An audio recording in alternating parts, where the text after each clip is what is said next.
Saudações, alunos da primeira série! Estamos começando mais uma aula de História, uma aula que vamos dar continuidade aos estudos sobre a Grécia e vamos verificar principalmente o momento final da Grécia, as suas grandes guerras, suas grandes batalhas e os enfrentamentos que houve para esse mundo. Então, qual é o objetivo da nossa aula de hoje? Compreender as guerras externas, isso é, as guerras internacionais, e as guerras internas, guerras que aconteceram entre gregos contra gregos durante a Grécia Clássica. Então você vai ter algumas grandes guerras internacionais que a Grécia vai se envolver, mas você também vai ter um período em que os gregos vão se desentender entre si e vão guerrear. O que acontece quando um povo resolve guerrear internamente, começa a querer uma guerra entre eles? Tá. Vamos aqui para lembrar um pouquinho a nossa aula. Vocês lembram quais eram as características do governo da polis de Atenas? E você lembra quais eram as características da sociedade espartana? Vamos relembrar? Então, a polis de Atenas desenvolveu os princípios de um governo democrático. Isso através do longo de tempo, com diversas reformas, com a participação direta de suas decisões na decisão do futuro da cidade-estado. Mas vamos lembrar também que nem todas as pessoas da cidade de Atenas eram consideradas cidadãs. Então, eles vão desenvolver um sistema democrático, um sistema participativo. E você lembra quais eram as características da sociedade espartana? Ela era caracterizada como uma sociedade profundamente hierarquizada, militarizada. A educação era militar, o governo era militar, o serviço militar era obrigatório por um longo tempo e você só podia virar um cidadão depois de cumprir com todo o serviço militar e todas as suas obrigações. Senão, você não teria o direito à participação política. Certo? A Grécia Clássica, com sua história e cultura, já foi fonte de inspiração de inúmeros filmes e histórias de ficção. Desde os contos ali, desde os poemas de Homero, que já foram transformados em filmes, já foram transformados em livros, serviram de inspiração, até mesmo a sua própria história política, como no caso aqui, um famoso filme recente em que você mostra o rei Leônidas e seus 300 soldados, que vão enfrentar os persas no desfiladeiro de Termópila. E nós vamos falar justamente disso nessa aula. Qual o motivo, então, qual o motivo de sua história e cultura serem tão influentes até os dias atuais?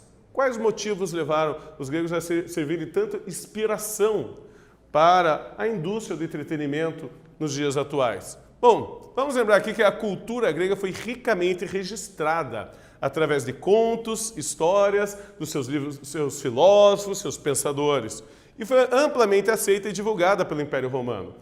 Lembra que a própria Grécia ela já havia se expandido pelo mar Mediterrâneo, estabelecendo colônias em vários lugares. Isso já ajudou a difundir as histórias e os contos da Grécia. Porém, quando o Império Romano conquista a Grécia, ela também vai passar por uma nova expansão, porque os romanos vão admirar a cultura grega. Tá? Então foi amplamente aceita pelos romanos e divulgada, e se tornou a base fundamental para o pensamento ocidental. Você já ouviu falar de Aristóteles? Já ouviu falar de Platão? Já ouviu falar da teoria atômica? Ou do complexo de Édipo? O que isso aí tem em comum? Tudo isso aí tem origem na Grécia. São termos que são personalidades do pensamento grego ou também são ideias que surgiram através desses pensadores gregos ou escritores, escritores de peças de teatro. Tá? Aqui nós temos Atenas novamente retratada. Aqui a Acrópole, a parte alta da cidade. Ela abrigava templos e era rodeada de muralhas. Isso aqui era uma finalidade militar. E era ali também que o povo se reunia para tomar as decisões na democracia ateniense. Era também o lugar das assembleias, onde ocorria aqui. Tá? E nós temos um grande império da antiguidade. Esse aqui, que eu trago para vocês, é o Império Persa. Olha o tamanho que ele vai. Ele se estende desde o planalto do Irã, indo até a região ali do atual Afeganistão. Ele conseguiu conquistar toda a região do Oriente Médio, o Egito, e vai chegando na fronteira com os gregos. Aqui você tem marcado em vermelho a grande estrada de Dário I, que garantia rápida comunicação e transporte de tropas para ele. Tá? Quais são as chances da Grécia, esse pequeno país com um conjunto de cidades e estados independentes, enfrentar e vencer esse gigantesco império do Dário.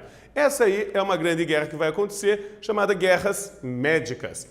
Ela recebe esse nome porque os gregos chamavam os persas de Medos, era o nome de um povo, que ela começa aí em 499 a.C. Ela vai ter vários momentos da guerra. O próprio Dário, ele morre no meio da guerra, não por causa da guerra, e o filho dele, Xerxes, assume a liderança e dá continuidade a essa guerra. Então, os persas vão invadir a Grécia. O que eles queriam? Que os gregos se submetessem ao Império Persa, né? Com o governante Dário I. É nesse primeiro momento que vai acontecer a célebre Batalha de Maratona, que justamente vai virar a homenagem das Olimpíadas para o soldado Fidípides, que após a vitória na Batalha de Maratona, ele percorreu a distância entre Maratonas e Atenas a pé, anunciou a vitória e em seguida morreu de cansaço. A outra batalha que nós temos é a Batalha de Termópilas, em 480 a.C. Essa batalha vai ser entre os persas, agora já liderados por Xerxes, contra os espartanos. Essa aqui é a famosa batalha que é retratada no filme 300 de Esparta, o qual ninguém sobreviveu dos espartanos, apenas um sobreviveu para contar a história. O resto, eles lutaram até o último homem, com apenas o Leônidas, o grande rei, e 300 soldados. Enfrentaram um grande exército persa. Na verdade, essa batalha aqui acabou sendo uma derrota, mas ela motivou os gregos a se unirem e lutarem contra os persas juntos. E depois você tem a Batalha Marítima de Salamina, em 480 a.C., que foi uma batalha naval contra os navios atenienses. E houve a derrota da marinha persa. Ela foi totalmente destruída. Também era uma grande marinha, mas os atenienses conseguiram se valer sobre ela. E por último, você tem a Batalha de Plateia, em 479 a.C., que é a batalha final.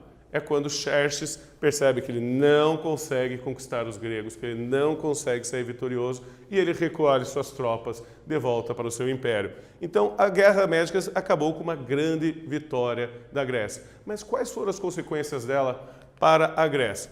Antes de mais nada, vamos para a nossa atividade. Quais foram os motivos que levaram os gregos e os persas a se enfrentarem em uma grande guerra? E quais foram os resultados dessa guerra para os gregos? Vocês vão ter um tempinho aí para pensar e eu já retorno.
Então, alunos, responderam?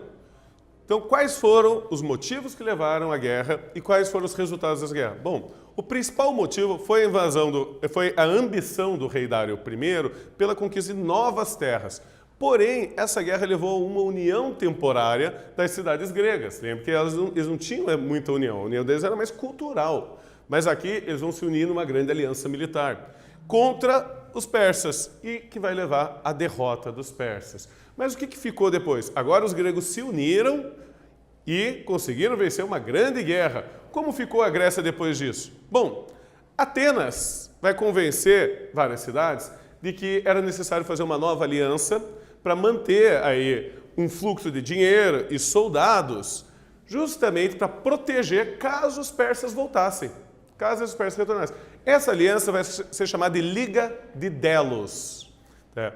E o que vai acontecer? Eles vão cobrar impostos.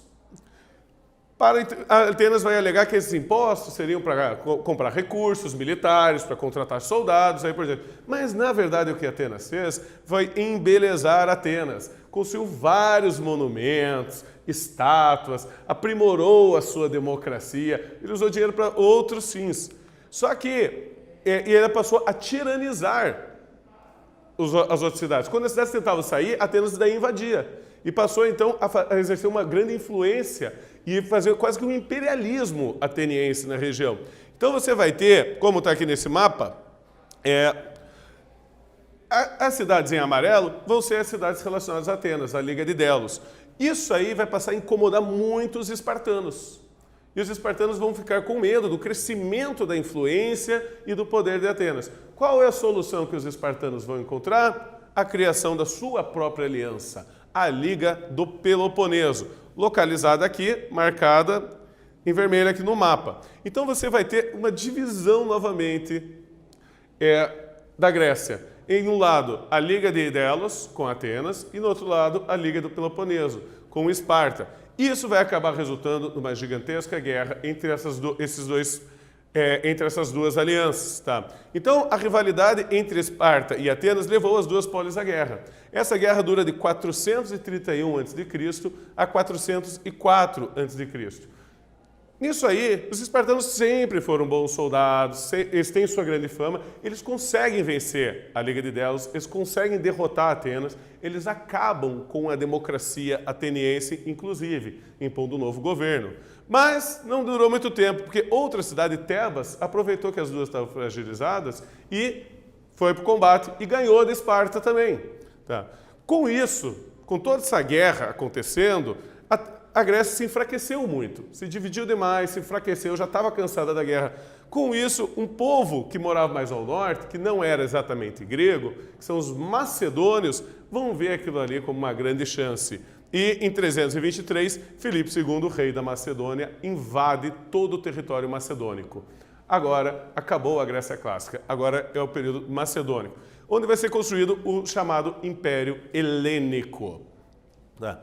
Essa pessoa que eu trago para vocês, você já deve ter ouvido falar, é Alexandre o Grande, ou Alexandre Magno. Tá? Ele foi aluno de Aristóteles. E Alexandre era filho de Filipe II. Quando ele assume o poder, quando o pai dele falece, ele assume o poder de uma monarquia já centralizada, não tinha mais aquelas cidades-estados, você tinha a união, tudo, e o poder estava na mão dele. E englobava todas as Grécias. Não havia mais cidade-estado. Acabou esse sistema de governo. E aí nós vamos ter um novo período da história grega, o helenismo. Tá? Alexandre ele vai iniciar uma série de campanhas militares contra os persas e outros povos da antiguidade, levando ao maior império da antiguidade. Tendo aprendido com Aristóteles, Alexandre procura divulgar a cultura grega por todo o seu império. Então, onde ele passava, ele tentava divulgar o pensamento grego, os deuses gregos, os mitos gregos. E essa mistura, vai acontecer uma mistura entre a cultura grega e as culturas orientais. Isso aí é um grande evento que a gente chama de helenismo. Olha, para vocês terem noção, o tamanho do império de Alexandre o Grande. Ele sai da Macedônia, ele vai com as suas tropas por toda a Ásia Menor, invade o Egito, ele chega a ser coroado faraó no Egito, em respeito à cultura egípcia. Lembre-se, aquela mistura do helenismo. Depois ele vai até a Mesopotâmia, ataca toda a Pérsia, faz aqui uma série de conquistas, chega a se casar com uma herdeira persa, para legitimar o seu governo, e ele chega então a obrigar inclusive 3.000 soldados dele a se casarem com 3.000 princesas persas, juntar os governos. Então ele vai até a Índia com o seu grande império. Essas campanhas aqui duraram um bom tempo e levaram a uma expansão muito rápida de um poderio militar. Vamos então para a última atividade da nossa aula de hoje. Após analisar as conquistas de Alexandre o Grande e a sua relação com a cultura grega, como podemos descrever o helenismo? Vocês vão ter um tempo aí para pensar e eu já retorno.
Então, alunos, responderam? Antes de eu dar a resposta correta para vocês, por que houve essa mudança do nome de Grécia, já que ele conquistou a Grécia, e não virou uma Macedônia? Por que a gente chama isso de helenismo? Por causa que os próprios gregos chamavam isso de helenismo. A palavra helenismo vem de Hélade. Os gregos chamavam o território que habitavam de Hélade e seus habitantes de helenos. Os gregos nunca se chamaram de gregos e nunca chamaram a Grécia de Grécia. Esses aí são nomes que foram atribuídos pelos romanos. Para eles eram helenos e eles viviam na Hélade. É daí que vem até esse nome que muitas pessoas têm hoje em dia. Mas como podemos descrever o helenismo?